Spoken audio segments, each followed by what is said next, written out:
War had torn through the galaxy for so long that most beings had forgotten what peace felt like. 3 generations had known nothing but the endless conflict between the Viridian Alliance and the Tauran Dominion. Star systems burned, planets fell, yet neither side gained enough advantage to claim victory.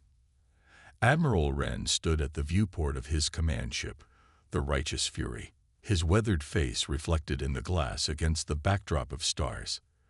The latest battle had ended in another stalemate. The Tauran forces had retreated, but the Viridians had lost 2 cruisers and hundreds of lives. A hollow victory like so many before it. "Admiral, final casualty reports," said his second-in-command, Officer Webb, approaching with a data tablet. Wren waved it away. "I already know the numbers are too high." Webb nodded, understanding written across his tired features. No one in the fleet had slept properly in weeks. "There's something else, sir."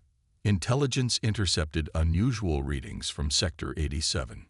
Sector 87, that's empty space, has been for as long as our records show. Apparently not, sir.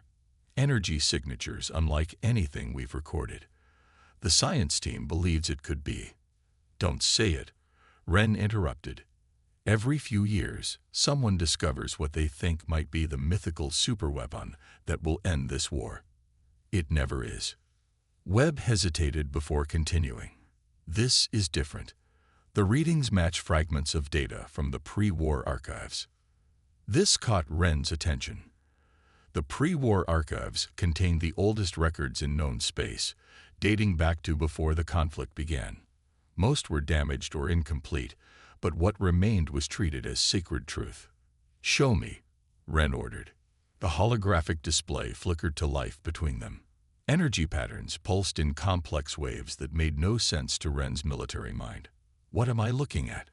The science team believes these are power signatures from technology more advanced than anything in the galaxy. Either side. Wren's jaw tightened.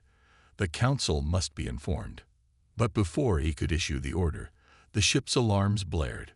"Tauran vessels approaching, sir," called the tactical officer. "They found us." Outside the viewport, space rippled as ships dropped out of faster-than-light travel. The distinctive arrow-shaped vessels of the Tauran Dominion moved with predatory grace toward the Viridian fleet. "They must have tracked us from the battle," Webb said. "They shouldn't have been able to follow so quickly. They must want whatever's in Sector 87 as badly as we do," Wren replied. Battle stations. Across the fleet, crews scrambled to their positions, weapon systems charged, shields strengthened. The dance of death began again. Wren watched as the first volley of energy beams cut across space between the fleets. His ship shuddered as its shields absorbed multiple impacts. This close to potentially discovering something that could end the war, he couldn't afford to retreat. "Focus fire on their lead vessel," he ordered. "We need to push through to Sector 87. For hours, the battle raged. Ships from both sides were crippled or destroyed. The void filled with debris and the bodies of those who had once walked the corridors of proud vessels. Yet neither side yielded. Then something unexpected happened. The sensors detected a new energy surge from deep within Sector 87, much stronger than before. Both fleets paused their attack as officers reported the anomaly to their commanders. "Sir," Webb said, his voice barely above a whisper, "that energy signature just increased 100-fold. On the main screen, a distant point of light grew brighter. It wasn't a star or a weapon firing. It was something else entirely." "All ships hold position," Wren ordered. For once, it seemed the Taurans had the same idea. Their vessels had stopped advancing.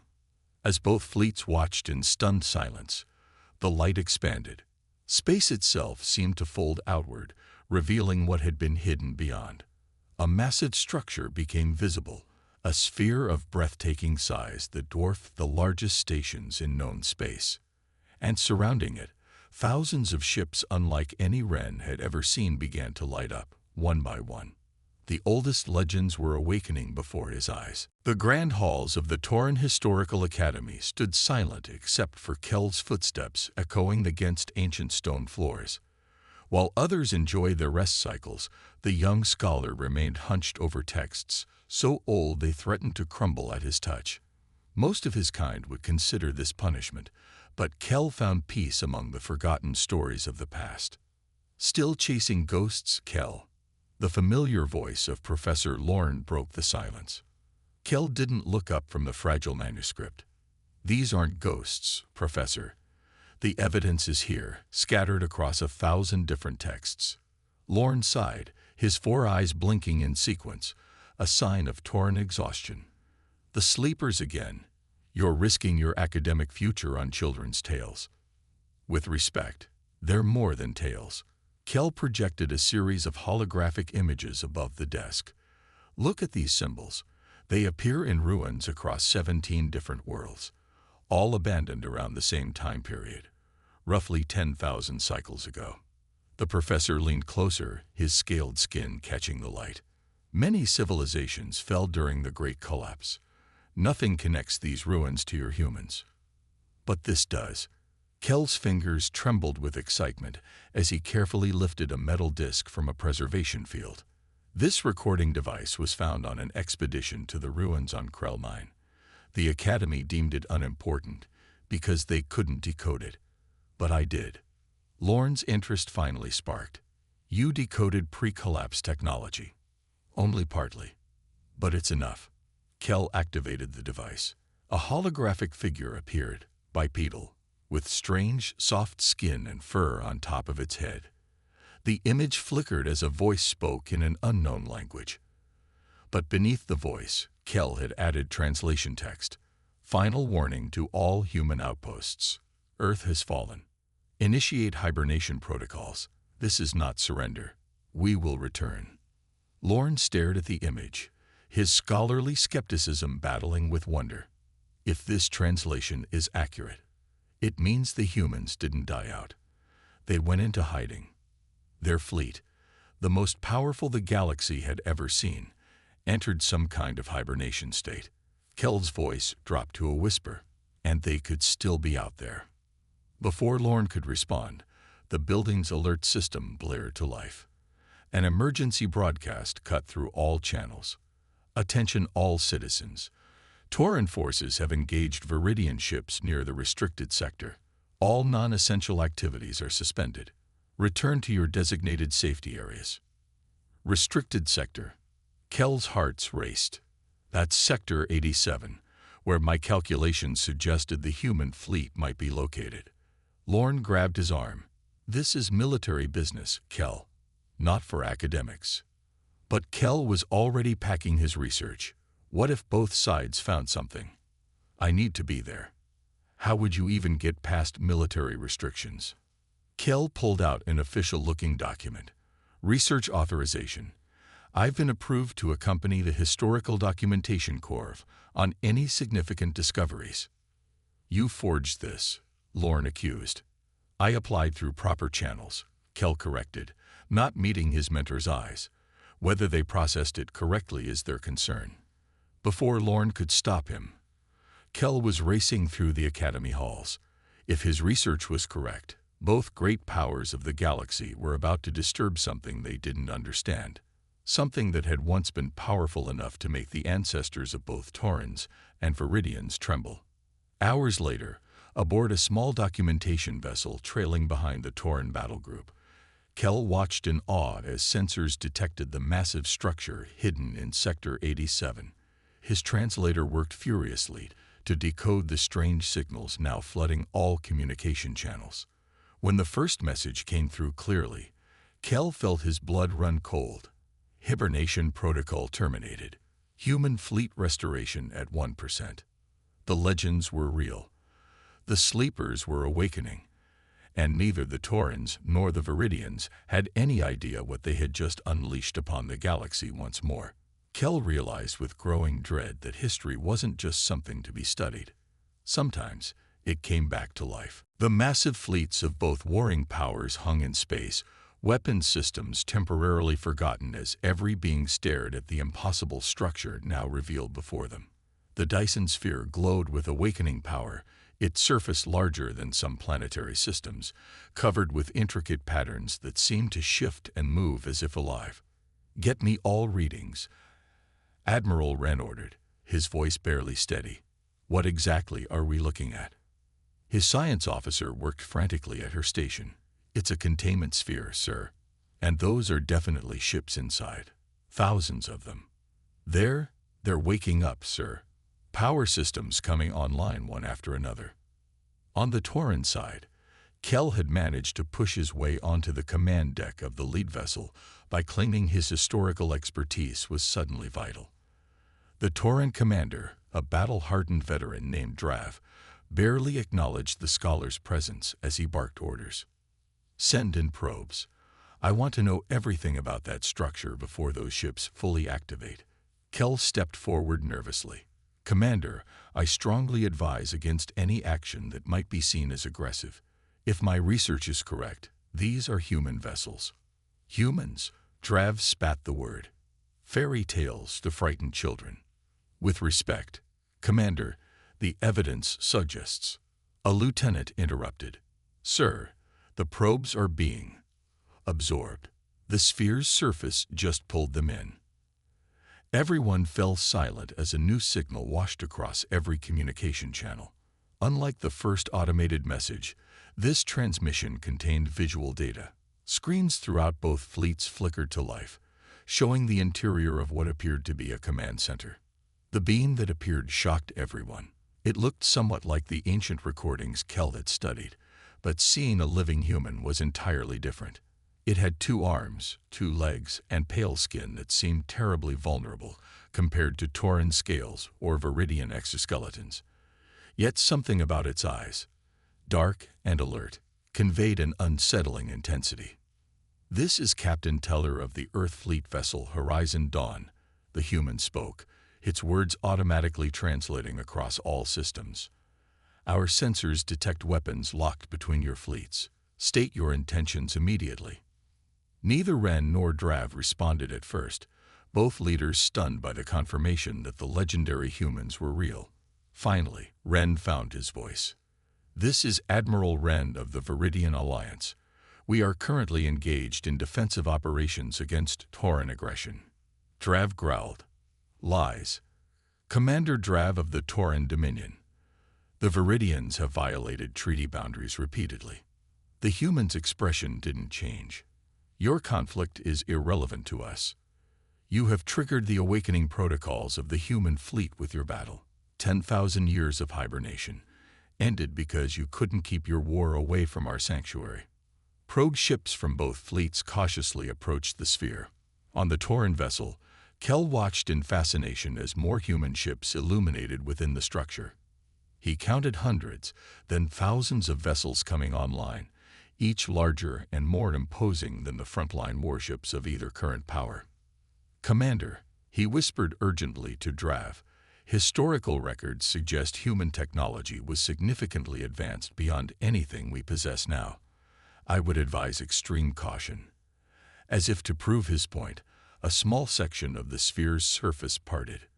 A single human vessel emerged, sleek, dark, and utterly alien in design. It moved with impossible grace for its size, covering the distance to the space between the fleets in seconds. "Both of your civilizations will stand down," the human captain stated, not a request but a command. "Further aggressive action will be met with immediate response." To demonstrate, the human ship released a pulse of energy that washed over the nearest vessels from both fleets. Every weapon system instantly went offline. On the Viridian flagship, alarms blared as officers reported total weapons failure. Admiral Wren gripped his command chair tightly. What just happened? His tactical officer looked up, face pale with shock. "Sir, they just turned us off, like flipping a switch." In the silent moment that followed, every being in both fleets realized the same truth. The balance of power that had defined their conflict for generations had just been completely shattered. The sleeping giants had awakened, and the galaxy would never be the same. The cold bit into Commander Jack Foster's lungs as his cryopod hissed open. He gasped, desperate for air, his body remembering how to breathe after 10 millennia of artificial sleep. His vision blurred, then slowly cleared as medical nanites coursed through his system, repairing the damage of long hibernation. "Welcome back, Commander Foster," said a calm, familiar voice. "Hibernation exit successful." Foster's throat felt like sandpaper. "Atlas," he croaked, recognizing the ship's eye. "Status report. Hibernation duration, 10,247 standard years. All critical systems functioning within parameters. Fleet awakening sequence initiated at 1% and climbing." Foster tried to sit up, his muscles protesting after their long disuse. A medical drone hovered nearby, monitoring his vitals. Why? Why did we wake up? Was it the timer? Negative. External trigger. Battle radiation and scanning signals penetrated outer shielding of the sphere. This wasn't right. The plan had been specific. Hibernate until Earth was habitable again, or until the full timer elapsed. And early awakening meant something had gone wrong. "Show me," Foster ordered. A holographic display flickered to life above his bed. Foster stared in disbelief at the two alien fleets engaged in battle near the hibernation sphere. The ships were strange, some organic-looking, others geometric and rigid, but all clearly designed for war. "What are they?" he asked. Identified as Viridian Alliance and Tauran Dominion vessels, they appear to be the dominant powers in this sector of the galaxy. They have been at war for approximately 367 standard years. Foster struggled to comprehend. When the human fleet entered hibernation, there had been no Viridian Alliance or Tauran Dominion. The galaxy they knew had died with Earth. "Earth status?" he asked, dreading the answer. "Earth remains uninhabitable. Radiation levels have decreased to 47% of critical, but terraforming would be required for recolonization." Foster closed his eyes briefly. They had hoped time would heal their homeworld. It hadn't been enough. "How many of us are awake?" "Currently, you are the first fully revived crew member. Captain Teller of the Horizon Dawn is in final revival stages. Fleet-wide, revival stands at 0.02% of total personnel." Foster managed to stand, accepting the uniform from a service drone. His legs trembled beneath him as he dressed. "The aliens, have they made contact?" "Captain Teller has established preliminary communication. They appear unaware of human history or capabilities. Their technology is approximately level 5 on the advancement scale." Foster almost laughed. Level 5. When humanity retreated into hibernation, they had reached level 9. These aliens were fighting their war with sticks and stones compared to what the human fleet carried. "Take me to the bridge." As Foster moved through the corridors of his ship, the Genesis, he saw more cryopods opening, more crew members beginning their revival process. Many looked confused, some afraid. All would soon learn that they had slept through millennia only to wake to more conflict. The bridge was already humming with activity when he arrived. Holographic displays showed the alien fleets, now at a standstill after the demonstration by the Horizon Dawn. "Commander on deck," announced the AI. Captain Teller's face appeared on the main screen. "Foster, good to see you awake." "Teller, I see you've been busy." "Had to make an impression. These aliens were about to blow each other up on our doorstep."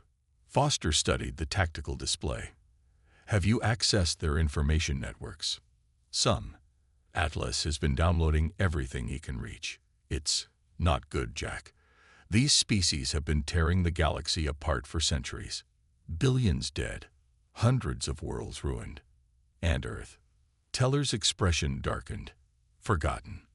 A myth at best. No one's been there for thousands of years." Foster stared at the alien ships, so small compared to the might of the awakening human fleet. He felt no anger toward them, only weariness. Humanity had flowed into hibernation to escape extinction, hoping to find a peaceful galaxy when they returned. Instead, they found the same old story: war without end. "Status of the fleet?" Foster asked. 5% awakened and climbing." "Foster, what do we do now?" The hibernation protocol never covered this scenario. Foster watched as more human ships lit up within the sphere, their ancient weapons systems coming online, power readings off the scale compared to the alien vessels. "We were supposed to sleep until we could go home," Foster said quietly. "But it seems the galaxy needs us now more than ever." The command bridge of the Genesis hummed with activity as Foster prepared for the first official contact with the warring aliens. Technicians and officers worked at their stations, all recently awakened and struggling to process their new reality. 10,000 years had passed while they slept. The world they knew was gone. "Commander, we've established a secure communication channel with both fleet leaders," reported Lieutenant Rivera, her fingers dancing across a holographic interface. "Translation systems are running at 94% accuracy." Foster straightened his uniform. "Put them through." The main display split to show Admiral Wren of the Viridian Alliance and Commander Drav of the Tauran Dominion. The two aliens could hardly have looked more different from each other, or from humans. Wren had iridescent skin that shifted colors with his movements, while Drav's reptilian features remained rigid and cautious. "I am Commander Jack Foster of the United Earth Fleet," Foster began. "I've requested this meeting to understand the conflict we have." Interrupted. Wren spoke first. "Your appearance is unexpected, Commander. Your species has been considered extinct or mythical at best." "We were neither," Foster replied simply. "We were sleeping. Now I need to understand why your war has reached our doorstep." Both alien leaders began speaking at once, their voices rising as each accused the other of aggression, treachery, and countless atrocities. Foster let them continue for several moments before raising his hand.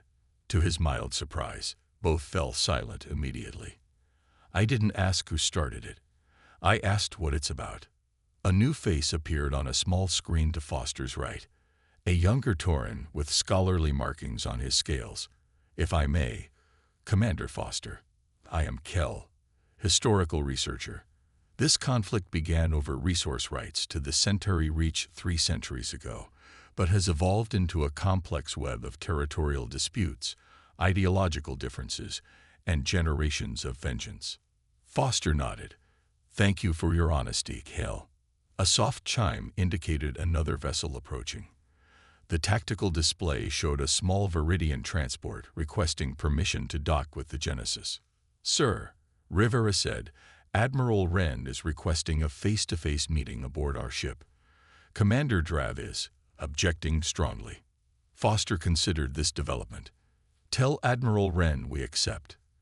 Commander Drav is welcome to send a representative as well." Drav's scales flared with anger. "You would meet with the Viridians first. Their hands drip with the blood of billions." "As do yours, Commander," Foster replied calmly. "I'm meeting with anyone willing to talk peace. The choice is yours." Hours later, Foster stood in a conference room aboard the Genesis, facing Admiral Wren, and surprisingly, the young scholar Kel, who had apparently convinced Drav to send him as the Tauran representative. "Your ship is beyond our understanding," Wren admitted, looking around with poorly concealed awe. "Your technology appears to operate on principles we haven't even theorized," added Kel, barely containing his excitement despite the tense situation. Foster gestured to the window where more human vessels continued to emerge from the sphere. "What you're seeing is the last fleet of humanity. We entered hibernation when our homeworld was destroyed in a war much like yours." "By whom?" Kel asked. "By ourselves," Foster answered quietly. "We weren't attacked. We did it to ourselves." The admission silenced both aliens. Outside the window, a demonstration played out in the void of space. A small human vessel approached a debris field left from the earlier skirmish. It emitted a pulse of energy that reconstructed a damaged Tauran ship, making it whole again in minutes. "The same technology that allows us to destroy can also rebuild," Foster explained. "We learned that lesson too late for Earth. Perhaps you don't have to." Kel stepped forward. "The ancient texts speak of humans as conquerors. They say your kind dominated the stars with unmatched power. The texts aren't wrong, Foster acknowledged. But that path led us to near extinction. We have no desire to rule, but we will not allow this war to continue. You would stop us by force? Ren asked, tension evident in his voice. We already have, Foster replied, gesturing to the nearby display showing every weapon in both alien fleets remained disabled. The question now is simple. Will you talk peace, or will you force us to impose it? The two aliens exchanged looks, centuries of hatred momentarily overshadowed by the realization that a power beyond their comprehension had just changed everything. The medical bay buzzed with activity as more humans emerged from cryosleep. Among them, Dr. Eliza Nash regained consciousness with a deep, painful gasp. Her eyes opened to a world 10,000 years removed from the one she remembered.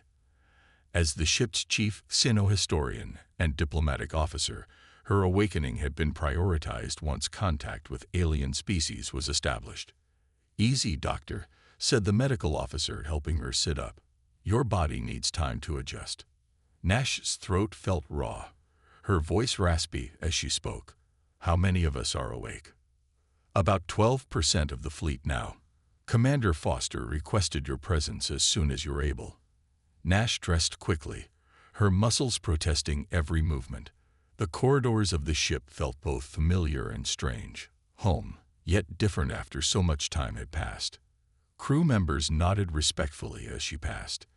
Many looked lost, their eyes carrying the weight of awakening to find everything they had known turned to dust. She found Foster in the ship's archive center, surrounded by holographic displays showing data downloaded from the alien networks. His face looked grim as he studied the information. Jack, she said, announcing her presence. He turned, relief evident in his expression. Eliza, good to see you up. We need your expertise. I heard we have visitors. She gestured to the screens. Catching up on galactic politics. Trying to. He swiped through images of devastated planets and massive space battles. This war has consumed hundreds of worlds. Neither side remembers how to live without fighting. Nash moved to a different display, quickly scanning historical records. They've forgotten us, she murmured, or turned us into legends. But look at these artifacts. They've preserved some of our technology without understanding it. She pointed to images of ruins with clearly human design elements. They built their civilizations on our remnants, Jack. Foster nodded. There's more. I've been piecing together what happened after we entered hibernation. He pulled up a different file. Look at these radiation patterns from Earth. They don't match our records of the catastrophe. Nash studied the data, her trained eye catching the discrepancies immediately. These aren't from our weapons. This is directed radiation. Targeted. Someone finished what we started, Foster said quietly. After we fled, someone made sure Earth stayed uninhabitable. The realization struck Nash like a physical blow. The ancient galactic powers. They must have seen us as a threat. And they might have been right. Foster gestured to another screen showing the impressive might of the human fleet. Look at what we built, Eliza. Warships powerful enough to level planets. We were preparing to dominate the galaxy before the Earth crisis changed everything. Nash moved to the window, watching as more human ships activated within the sphere. And now we've awakened to find others following our path. Their conversation was interrupted as Lieutenant Rivera entered. Commander, Dr. Nash, more revived officers are calling for immediate military action against both alien fleets.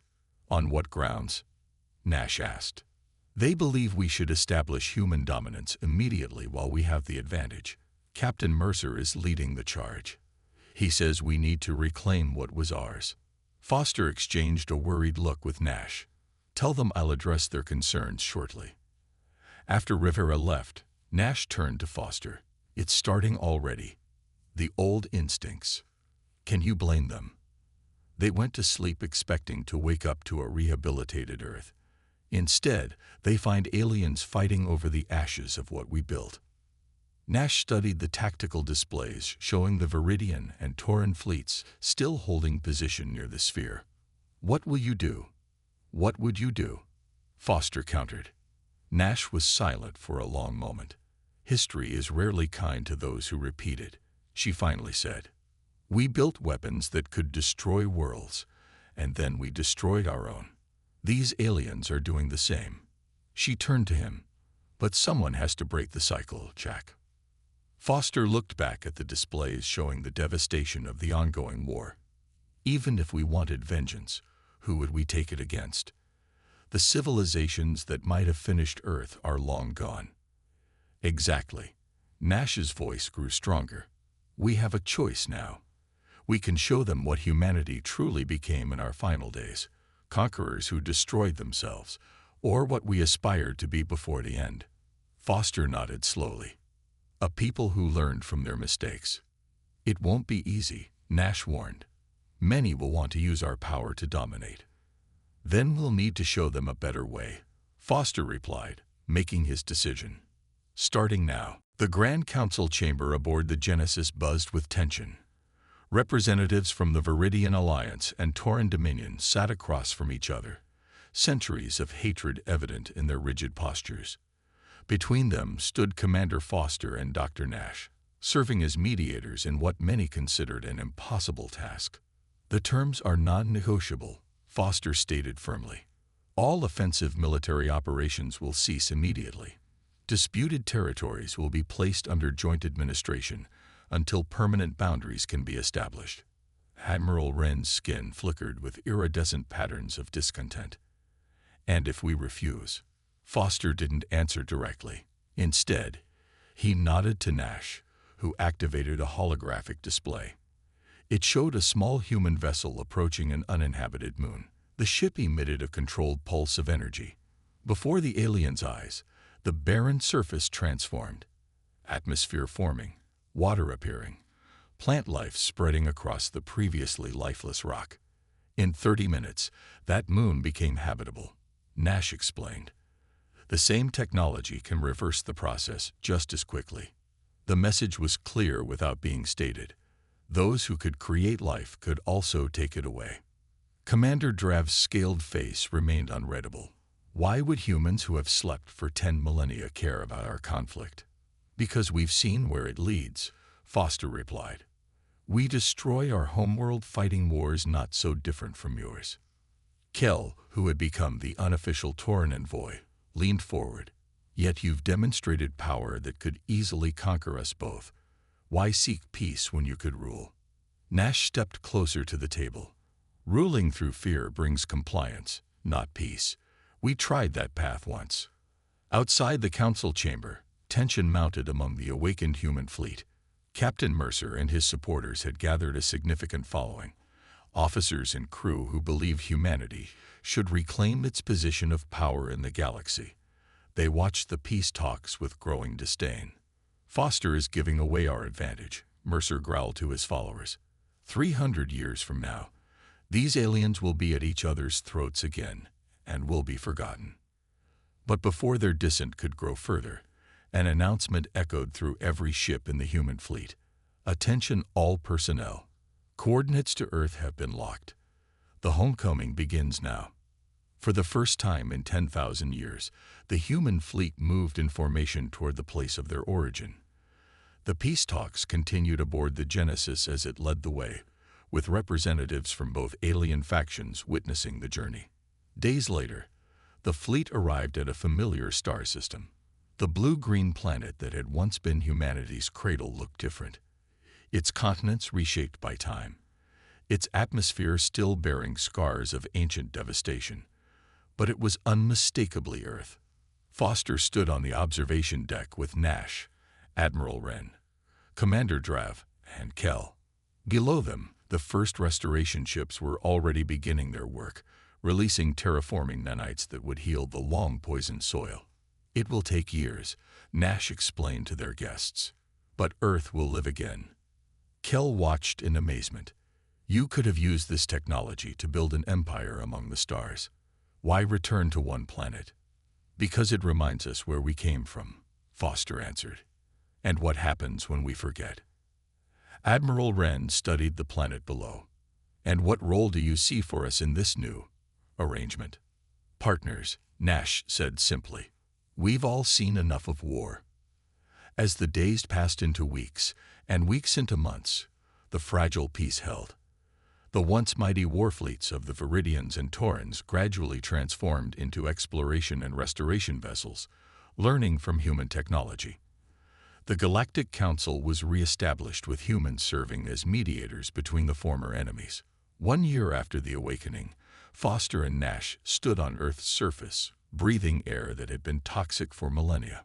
Around them, the first Earth city in 10,000 years was taking shape.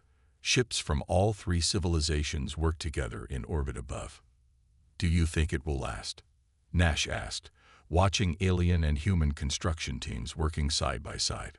Foster looked up at the stars, no longer territories to be conquered but worlds to be explored together. Peace is never guaranteed, he answered. But for the first time in memory, the galaxy isn't at war. He smiled slightly. That's a start. Above them, the sleeping fleet had fully awakened. But instead of bringing destruction as the ancient legends had feared, they had brought something far more powerful, the chance to break a cycle of violence that had nearly consumed 3 civilizations. It wasn't victory. It was something better. It was hope.